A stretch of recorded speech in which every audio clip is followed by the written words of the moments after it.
Bom dia a todos, mais uma vez.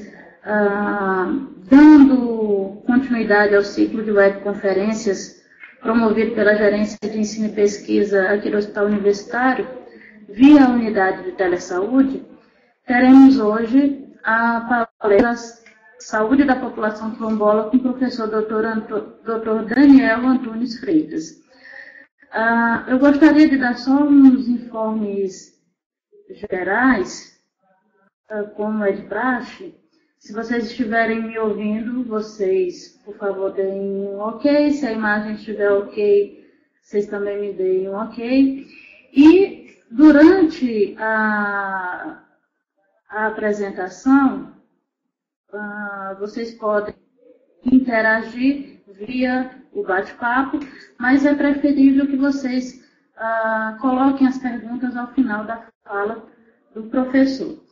Por gentileza, coloquem para nós nome completo e e-mail, bem como, se possível, a região de onde vocês estão, para que a gente possa fazer a emissão dos certificados. Ok? Tudo certo? Conseguem me bem? Ok, então nós vamos dar início à webconferência.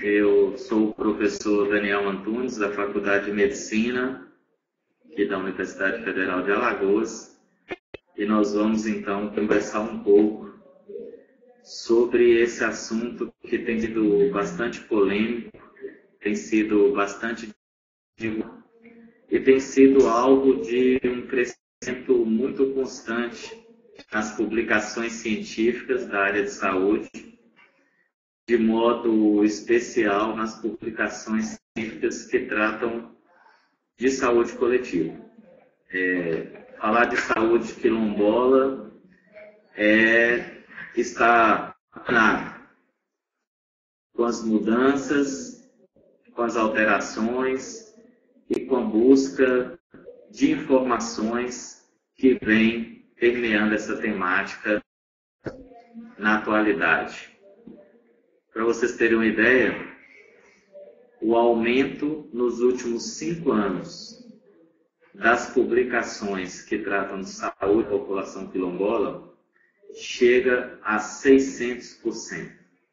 5 anos atrás, nas principais publicações, nós tínhamos muito pouca coisa e atualmente nós temos dezenas de núcleos de estudo de saúde da população quilombola espalhado pelo Brasil.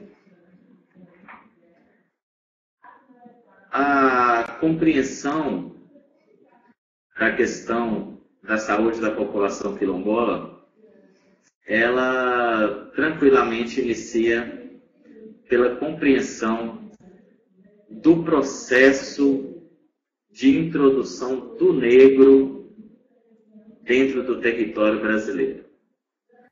Nós precisamos ter em mente que o processo de escravidão no Brasil, ele foi um processo determinado e direcionado pelos nossos colonizadores, por Portugal. Portugal tinha um jeito diferente de compreender a escravidão, porque além de observar o processo de escravidão sob uma compreensão de raça, esse entendimento de raça de Portugal enquanto monarquia compreendia raça do ponto de vista também biológico. Então, para os nossos colonizadores, o negro não desfrutava da condição de ser humano que os brancos desfrutavam. Então, a inserção do negro no território brasileiro não se dá sob o prisma de uma escravidão de homens para homens. Se dá sob o prisma de uma escravidão de seres humanos escravizando algo que não era humano. Entendido isso, nós conseguimos compreender que era necessário que esses seres humanos trazidos da África, compreendidos como inferiores em decorrência da cor da sua pele, era urgente que eles emitissem algum tipo de reação. Bom, essa reação, claro que ela iniciou com processos individuais. Obviamente que esses processos individuais eram muito fáceis de ser debelados. Bastava que os donos de escravos e seus asséculas exterminassem o indivíduo ou um ou dois indivíduos que estivessem reagindo contra o processo de escravidão e o problema estava acabado. No entanto, alguns negros escravizados carregavam consigo essa uma característica que ao ser humano pode ser envolvida, mas também pode ser da natureza individual, chamada liderança. E com essa liderança, alguns negros, durante esse período de escravidão, coordenaram revoltas coletivas, reações coletivas, onde eles, não dispondo dos armamentos, de cavalos, das condições que os senhores de escravos tinham, eles não dispondo disso, empreendiam fugas para, longe desses senhores escravos, poderem construir uma nova história. Aí surgem os quilombos no Brasil. Quilombo é uma palavra de origem banto, o idioma ou dialeto mais usado no período de escravidão no Brasil. E quilombo, numa tradução de fácil compreensão, é uma palavra que significa acampamento de guerreiros. Bem, obviamente que para esses quilombos não escapavam apenas guerreiros, né? Também mulheres, também crianças, também idosos, porque sentido nenhum faria formar novas comunidades e a possibilidade de perpetuação dessas comunidades.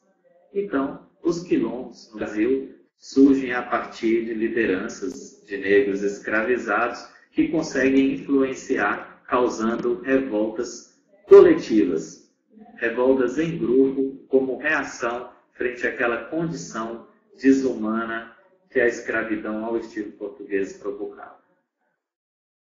No nosso país, a Constituição de 1988, ela veio como um marco para essa questão das populações quilombolas. Porque já em 1988, na nossa Carta Magna, são tomadas as atitudes necessárias não só para conceituar, mas também para determinar como essas comunidades seriam observadas, orientadas e cuidadas pelo poder público. Para nós, no Brasil atualmente, então, os quilombolas são aqueles remanescentes das comunidades quilombos. São grupos étnico-raciais. Presta atenção nessa expressão. Grupos étnico-raciais. Certo? De etnia e, ao mesmo tempo, de raça, mas agora não mais raça biológica.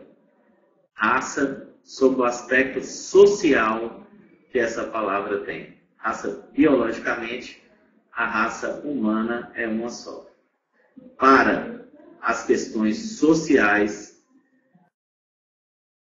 nós temos o quesito raça-cor, que mais à frente nós vamos ver tem grande influência nas condições de saúde. Então, essas comunidades quilombolas, esses quilombolas, são remanescentes dessas comunidades, são grupos étnico-raciais que têm critérios de alta atribuição, ou seja, eles mesmos se atribuem como remanescentes de quilombos. Devem ter uma trajetória histórica própria.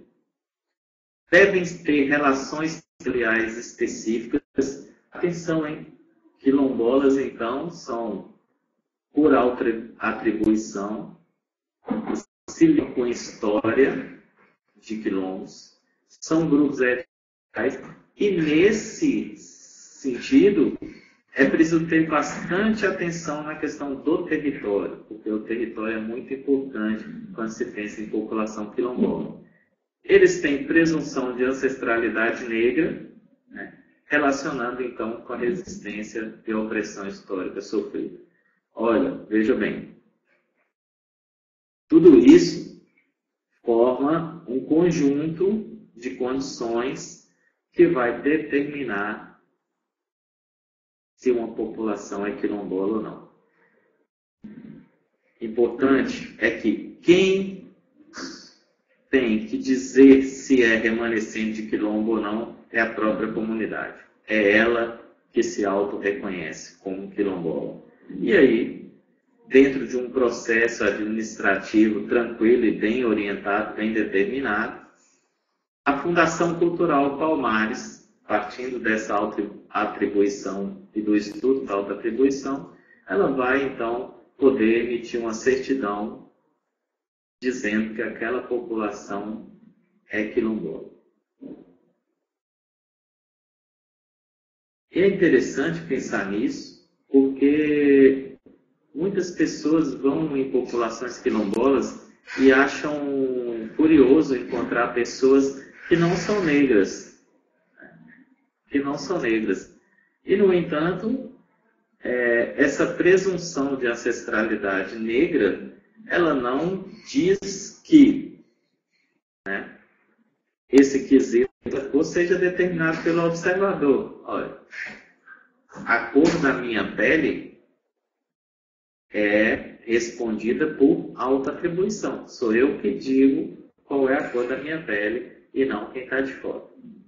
Bom, para nós termos uma ideia dessas comunidades quilombolas espalhadas pelo Brasil, e aqui eu quero abrir um parênteses para dizer que existem comunidades quilombolas urbanas, são pouquíssimas. O número gigantesco é de comunidades rurais quilombolas. Essas comunidades rurais quilombolas no Brasil, como vocês podem ver no quadro aí na sua frente, elas se concentram mais da metade na região nordeste brasileira. Pessoal, a razão disso é muito simples, não é? No nordeste brasileiro, nós tivemos uma escravidão baseada no uso da cana-de-açúcar. A cana-de-açúcar, naquela época, empregava muita mão de obra. Então, obviamente, a quantidade de escravos era muito grande. Salvador tinha uma influência gigantesca no país inteiro. E a quantidade e a qualidade hídrica também do Nordeste favorecia essa possibilidade da fuga e do esconderijo dessas populações de negros foragidos.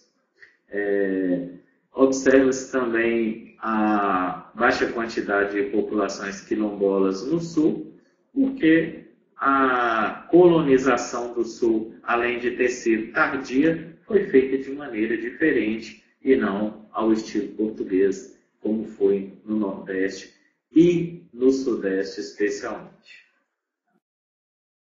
Para nós podermos aprofundar, então, nessa questão, nós podemos ver nesse quadro que os dois estados que têm o maior número de comunidades rurais quilombolas são Bahia e Maranhão. Mais distanciado na região sudeste, o estado de Minas Gerais é o estado que tem bastante comunidades rurais quilombolas, e isso é muito compreensível quando nós nos recordamos da história da nossa nação, onde, em um determinado momento, nós tínhamos um forte apelo com relação à cana-de-açúcar no Nordeste e um forte apelo com relação à mineração no Sudeste, tendo Minas Gerais como um estado de referência nessa busca por minerais e pedras preciosas, ou mais especificamente falando, pelo diamante e pelo ouro.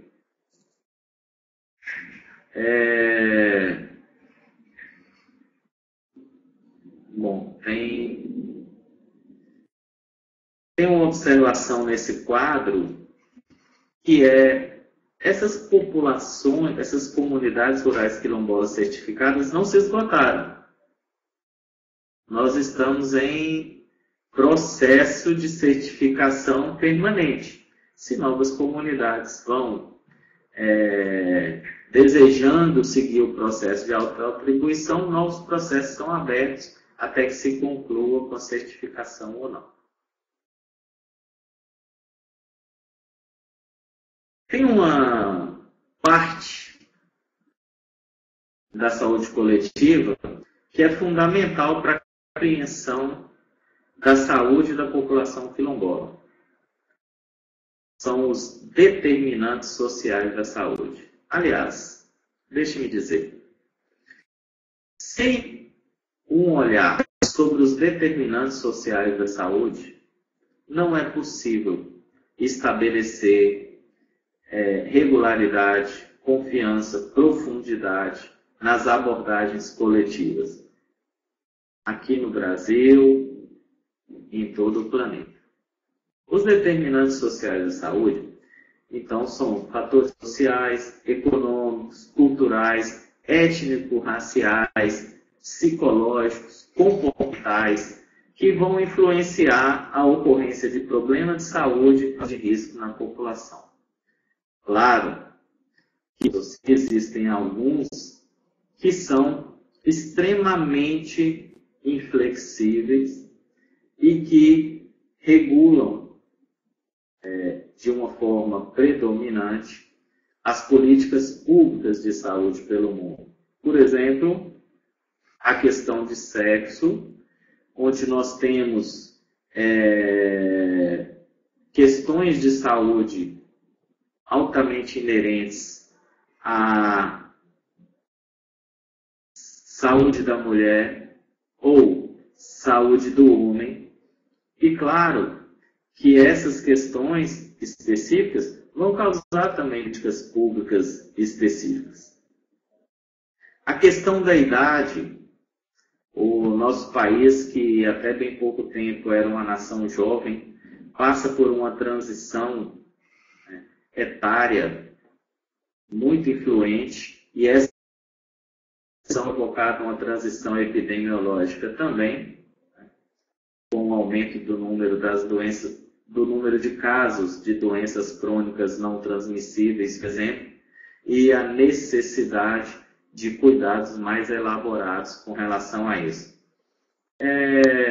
Dentro desse mesmo desses mesmos princípios básicos, nós vamos também ver a questão dos fatores hereditários. E aí, vamos chamar a atenção para isso, pessoal. Nós estamos falando de saúde quilombolas, saúde da população negra. Nesse quesito, nós temos aí um probleminha que precisa ser bem avaliado, que é a doença falciforme. Tá? Caminham junto as condições de vida e de trabalho. Olha, nós estamos falando de comunidades rurais formadas por populações negras. Falar de condições de vida e de trabalho dessas populações não é nada tranquilo, né? Bom, pensando nesses determinantes sociais de saúde, nós podemos colocar tranquilamente dentro desse panorama de saúde da população quilombola alguns desses determinantes sociais que seriam intimamente relacionados com essas questões. Vamos lá. O quesito raça-cor trata-se de um quesito ultra ligado à questão quilombola, pela própria definição do que é população quilombola. Então, quando se fala de saúde da população quilombola, nós estamos falando sobre a saúde da população negra. Tá? Uma outra condição, se vocês observaram algo que eu disse anteriormente, é que nós podemos relacionar a questão das populações quilombolas com a ruralidade.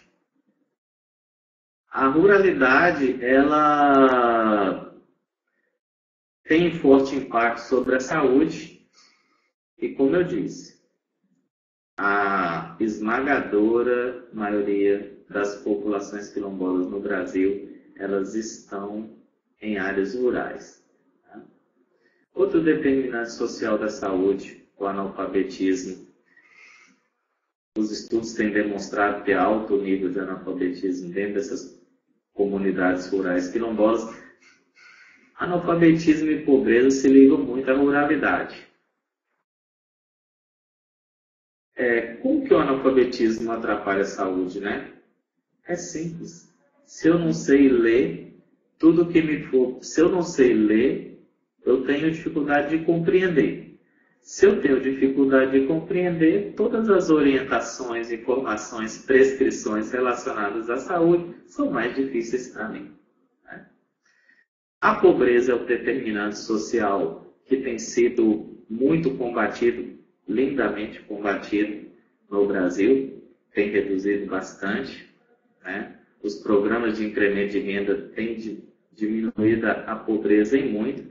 Ela ainda existe e a pobreza ela tem forte influência sobre as condições de saúde. E não é só porque não pode pagar pela saúde. Até porque nós vivemos num país onde, por lei, o Sistema Único de Saúde deveria ser capaz de nos fornecer todas as condições necessárias para termos essa condição em ambiente favorável. Tá? Outro determinante social de saúde que liga a populações quilombolas são os hábitos tradicionais ou culturais. Populações que têm determinados hábitos nutricionais, determinados hábitos comportamentais que podem provocar dificuldade no serviço de saúde e também na compreensão e adesão às orientações. Bom, vamos lá. Não tem como falar de saúde da população quilombola sem falar sobre racismo. Né? O racismo ele é determinante em muitas questões.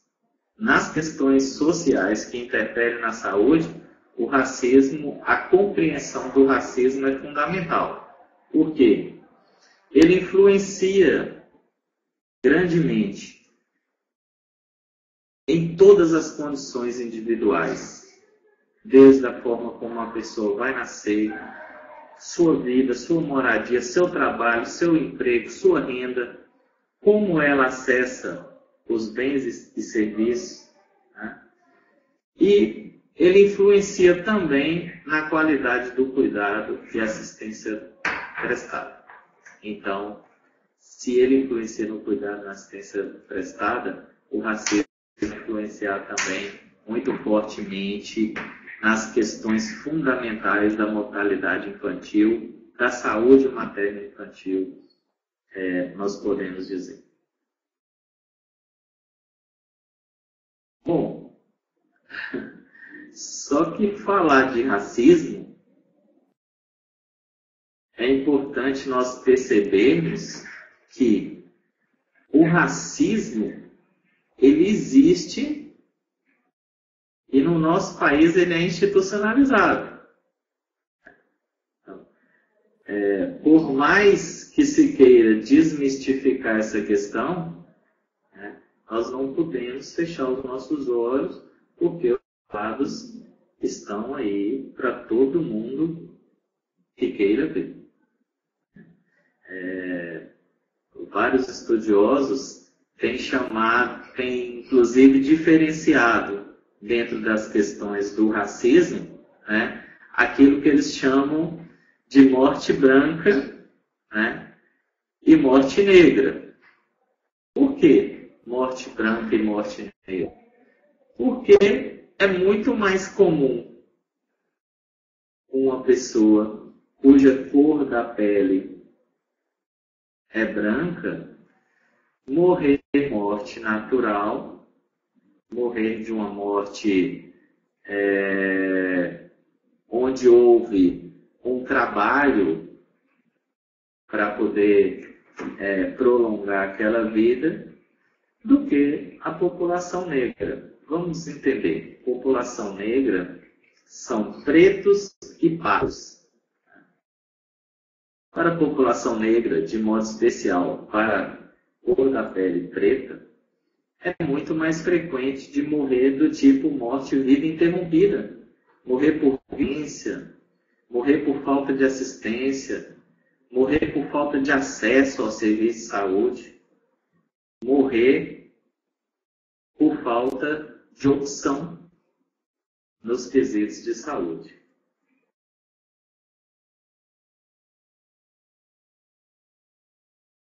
Bom, aqui no nosso país, nós temos uma mística muito forte que quer nos levar a pensar que não existe racismo. Não existe racismo, o país é formado por muitas raças, por muitos grupos étnicos, e não tem sentido falar em racismo. Pessoal, tem todo sentido falar em racismo. O que é necessário é que nós tenhamos esse quesito raça-cor medido, informado, para que nós possamos detectar sempre a influência desse quesito dentro daquilo que nós chamamos indicadores de saúde.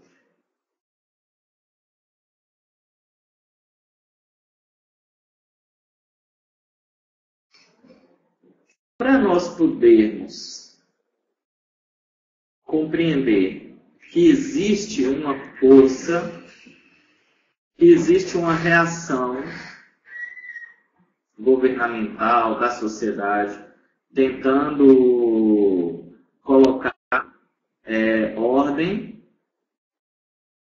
nessa questão, nós precisamos conhecer a Política Nacional de Saúde Integral da População Negra.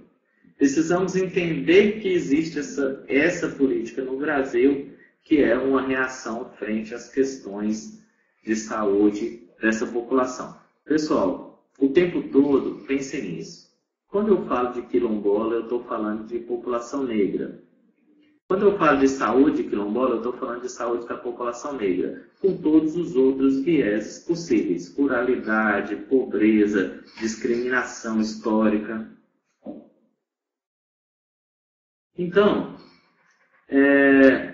nessa política nacional de saúde integral da população negra, que só teve sua publicação pelo Ministério da Saúde do Brasil em 2009,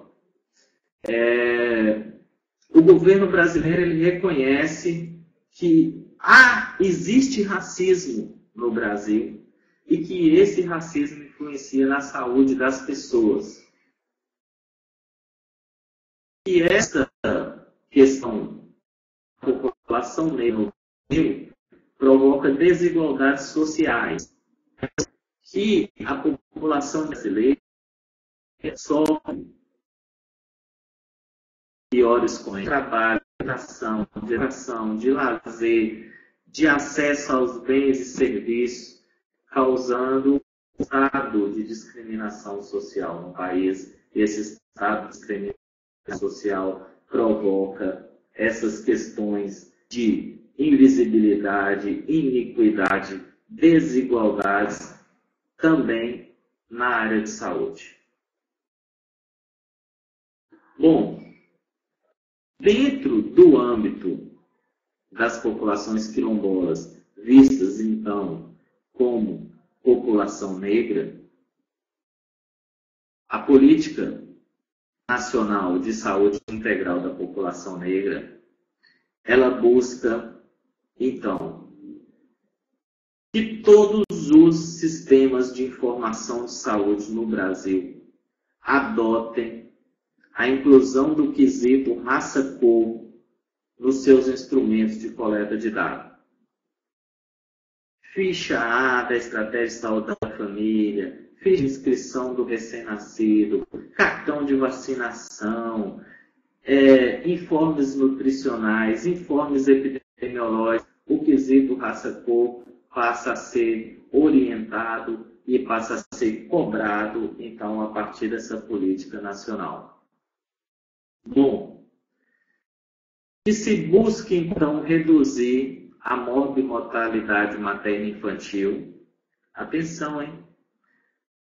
Todos os profissionais de saúde que forem trabalhar com populações quilombolas têm que estar de olho nessas questões que são íntimas da população negra e que são mais fortemente visíveis dentro das comunidades rurais quilombolas, certo?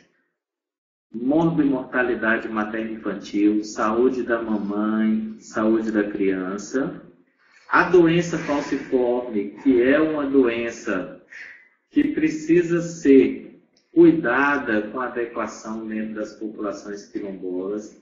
A hipertensão arterial e a diabetes, que embora muitas pessoas fiquem querendo achar a chave da arca da aliança nessa questão para relacioná-la com a população negra, só as baixas condições sociais, as baixas condições educacionais, as condições desfavoráveis sociais da população negra, da população quilombola, já seriam suficientes para compreender tanta diabetes, tanta hipertensão arterial e tanta obesidade dentro dessas populações.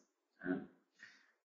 HIV/AIDS, tuberculose, hanseníase, o câncer de colo uterino e o câncer de mama. Pessoal, pensa nisso. Quem tem menor acesso e utilização de serviços de saúde tem problemas que preventivamente poderiam ser resolvidos com tranquilidade.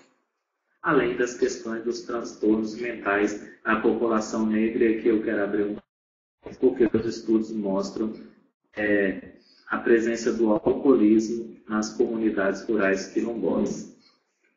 Bom, e aí, lógico, que a ideia dessa política é o quê? Que as populações quilombolas, que são populações rurais negras, elas possam ter os mesmos direitos que os outros brasileiros têm de acessar e utilizar o serviço de saúde. Bom, e se alguém acha o acesso à utilização do serviço de saúde já está prejudicado, experimente fazer isso sendo negro, sendo quilombola, morando na área rural, que vai ver que a coisa é muito pior. As condições de vida, elas têm influência muito grande na saúde. Populações rurais que vivem sem a menor condição de saneamento básico. Atualmente é grande a nossa luta com a FUNASA para que eles possam estabelecer uma maneira de ampliar a construção de banheiros junto às comunidades rurais quilombolas. Essa questão das condições sanitárias tem impacto muito forte sobre a quilombola. E, ao mesmo tempo, nós temos também questões culturais influenciando, já que nós, profissionais de saúde, ainda estamos em processo de aprendizado para aprender, não somos donos de verdade nenhuma e que precisamos relatar a humanização e compreensão de nós e as pessoas dos nossos conhecimentos. Essa falta de um diálogo mais intimamente ligado às condições culturais locais também tem causado prejuízo nas questões de saúde da população quilombola, já que são populações que carregam histórias próprias de uso de chás, plantas medicinais, práticas populares de saúde, que, se bem acolhidas, se bem relacionadas com as práticas científicas, são sucesso certo na busca por uma saúde melhor junto a esses grupos. Bom, a influência da ruralidade sobre a saúde, ela tem muito mais a ver com as questões de acesso e utilização aos serviços de saúde. Numa linguagem bem tranquila, numa linguagem de compreender. Vejam vocês, normalmente essas comunidades rurais quilombolas são distantes das cidades. As vias de acesso são estradas de terra, que recebem pouca conservação ou nenhuma conservação do poder público. É óbvio que é muito mais difícil o acesso à utilização de serviços de saúde por essas comunidades, porque é difícil o transporte para elas, eles têm dificuldades de locomoção, eles têm dificuldades de sair das suas comunidades rurais e acessar o ambiente urbano.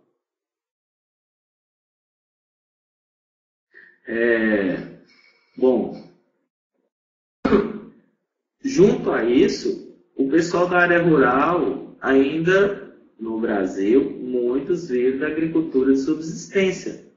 Salvo os grandes produtores, as comunidades, o produtor familiar, o agricultor familiar, ele vive da sua luta cotidiana. E essa luta cotidiana, claro, resulta muitas vezes na insegurança social, na insegurança financeira, que vem impactar as condições de saúde. Ok. Olha, pensa bem. As crianças são extremamente afetadas pelas condições de vida que essas comunidades rurais quilombolas apresentam. E, claro, pessoal, se as crianças são afetadas, as gerações vindouras são afetadas.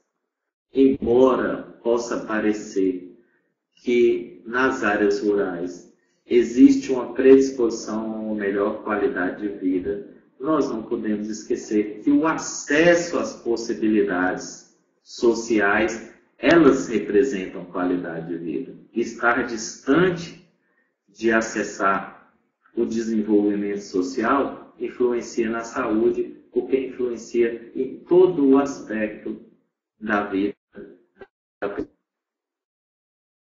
Bom, Tentando, então, resolver essa questão, já que as comunidades rurais quilombolas estão em áreas rurais, distantes da área urbana e tudo, o governo, né, editou, então, no ano 2004, uma portaria do Ministério da Saúde, em que essas comunidades quilombolas, as equipes de saúde da família, que atendem essas comunidades quilombolas, passariam a receber 50% a mais do recurso financeiro para que essa população quilombola fosse então atendida. Então, simples. Se uma equipe de saúde da família recebe 10 mil reais para atender um bairro, se ela vai atender uma comunidade rural quilombola, ela vai receber 15 mil. O governo, então, brasileiro, entrando com dinheiro para poder favorecer e facilitar o acesso e a utilização do serviço de saúde na atenção primária à saúde pelas populações quilombolas. Os dois grandes eventos atuais, então, já finalizando a nossa palestra, são o Programa Brasil Quilombola e o advento do Estatuto da Igualdade Racial, que vem como balizas fortalecedoras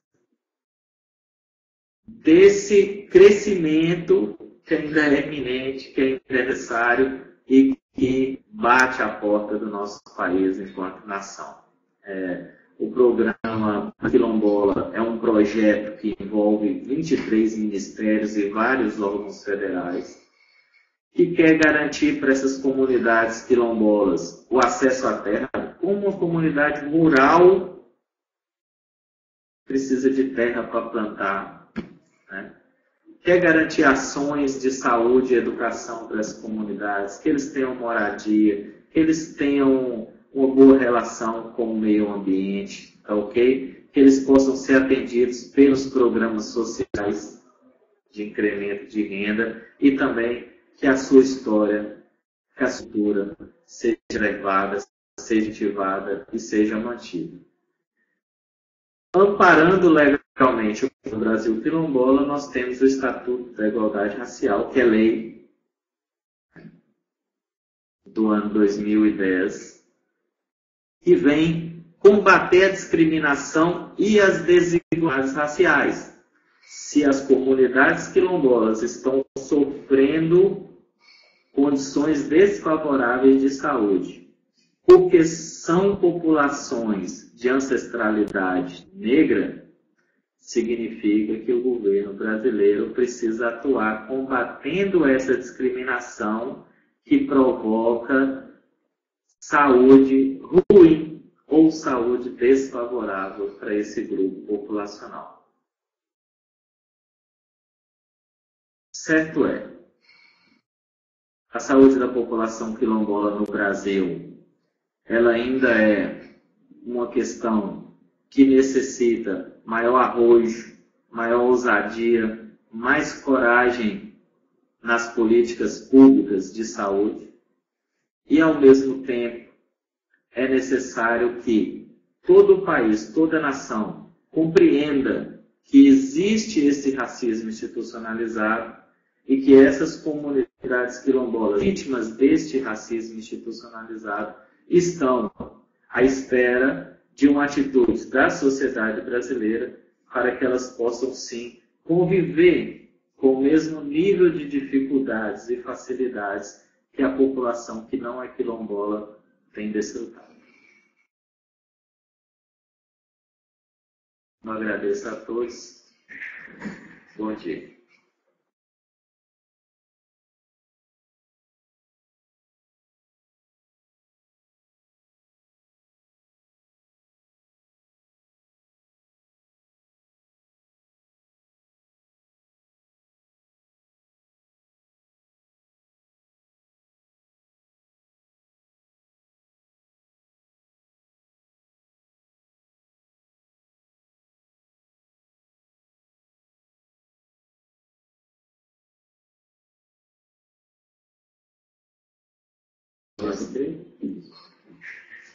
Então, pessoal, se alguém tem alguma pergunta, pode enviar por escrito, né?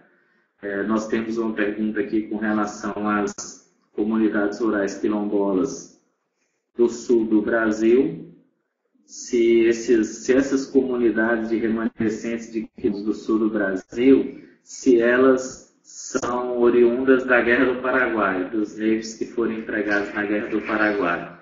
Olha, eu posso dizer uma coisa. Nós brasileiros já devemos ter maturidade suficiente para não termos nenhum orgulho na nossa história militar, sem querer causar polêmica. Tá?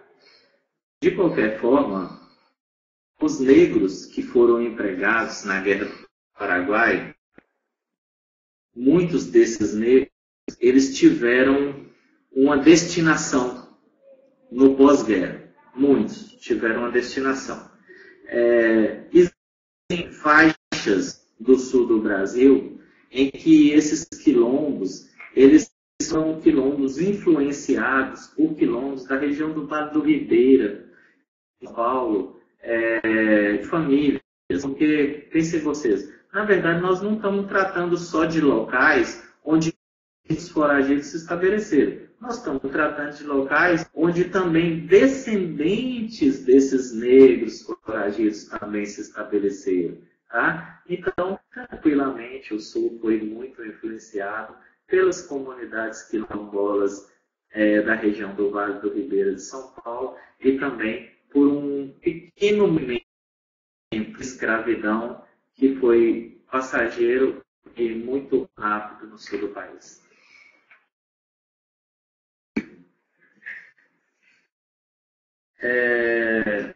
Bom, Alagoas é um estado, né? Vem para trabalhar na Universidade Federal. O meu grande sonho de trabalhar em Alagoas foi poder da barriga, que foi onde Zumbi estabeleceu o seu quilombo. Né? O quilombo de Zumbi dos Palmares é, sem dúvida, o palco mais importante dessa história de reação à escravidão. E, bom, eu tenho duas perguntas relacionadas a isso, que a primeira é o seguinte: em Alagoas, quais os principais projetos que tratam da saúde quilombola? O público geral, federal, estadual, municipal, em Alagoas, muito incipiente com relação à questão da população quilombola. Eu quero destacar que nós temos pessoas que têm defendido dentro do poder público indivíduos quilombola de Alagoas, a doutora Margarete, dentro da Secretaria Estadual de Saúde, já foi responsável pela questão da saúde quilombola no Estado. Dentro da UFAL, nós temos o professor Jorge Riscado e o professor Haroldo, da Nutrição, que são figuras que têm batalhado com projetos junto a populações quilombolas, mas, no geral, embora seja o principal palco quilombola do Brasil, o estado de Alagoas é frágil e perde muito para Minas Gerais e São Paulo, que são os principais estados do Brasil no estudo da questão de saúde quilombola.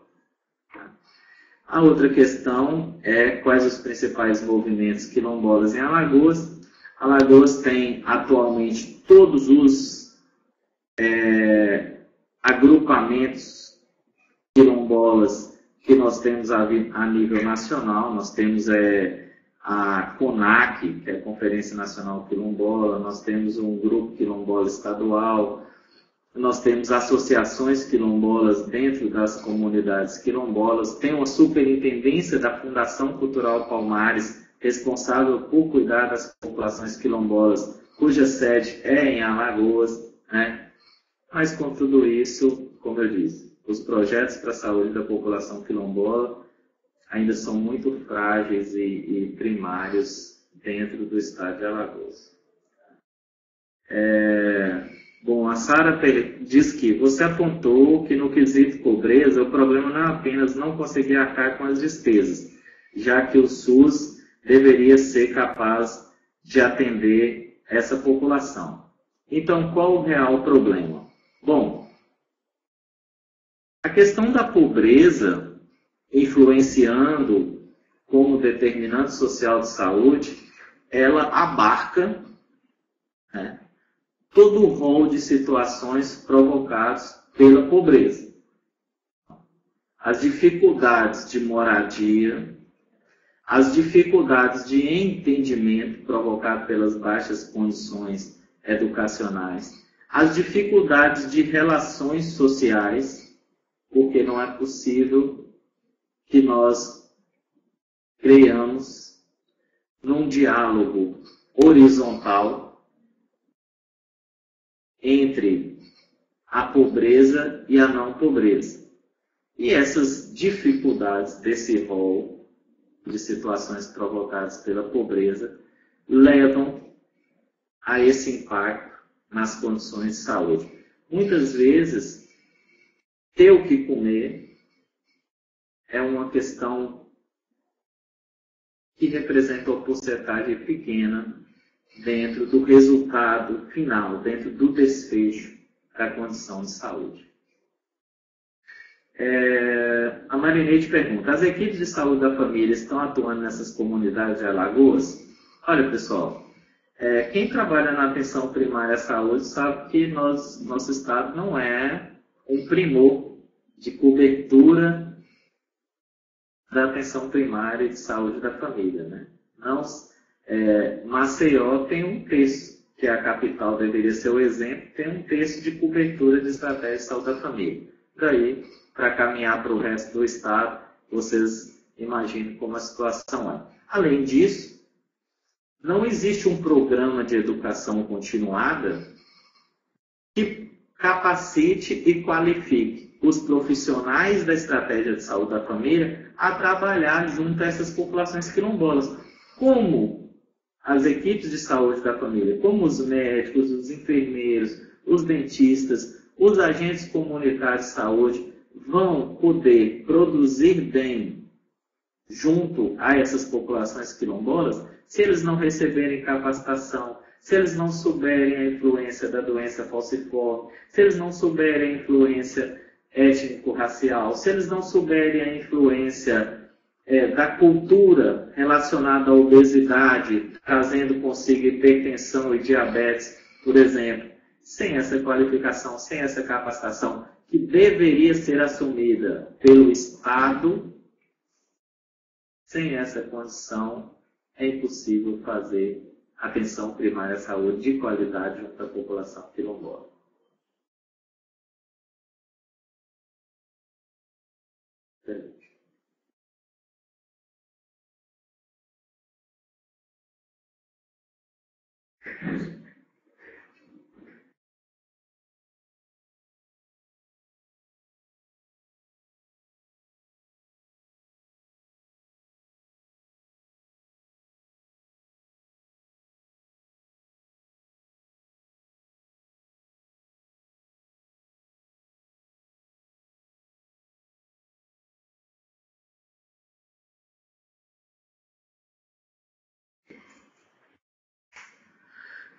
Então, pessoal, se vocês têm mais alguma pergunta, tem mais alguma questão a colocar para que a gente possa debater, se tiverem, pode colocar. Enquanto isso, eu vou fazendo minhas considerações finais.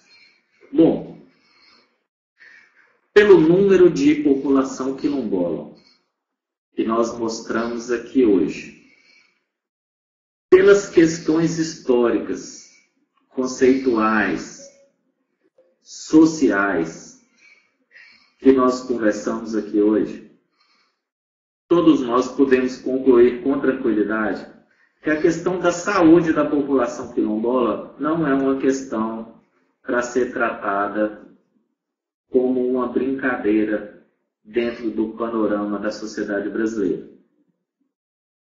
Acho que é tranquilo para todos nós a compreensão de que a sociedade tem uma obrigação com essas populações, o poder público brasileiro tem uma obrigação com essas populações, mas muito mais do que governos, nós que fazemos saúde, nós temos obrigação de trabalhar essa causa, trabalhar essa bandeira, levar essa conversa adiante, porque o nosso estado de Alagoas, a nossa região Nordeste, o nosso Brasil, ele tem muitos e muitos e muitos brasileiros necessitando que os olhos sejam voltados para as comunidades quilombolas e, ao voltar esses olhos, que atitudes sejam tomadas no sentido de ordenar e organizar uma melhor atenção para essas populações. Tá? Eu agradeço a todos. Aqui na Faculdade de Medicina da Universidade Federal de Alagoas, continuo à disposição para poder tratar desse tema, para poder conversar sobre o assunto e para podermos agir beneficiando essas populações. Tenham um bom dia.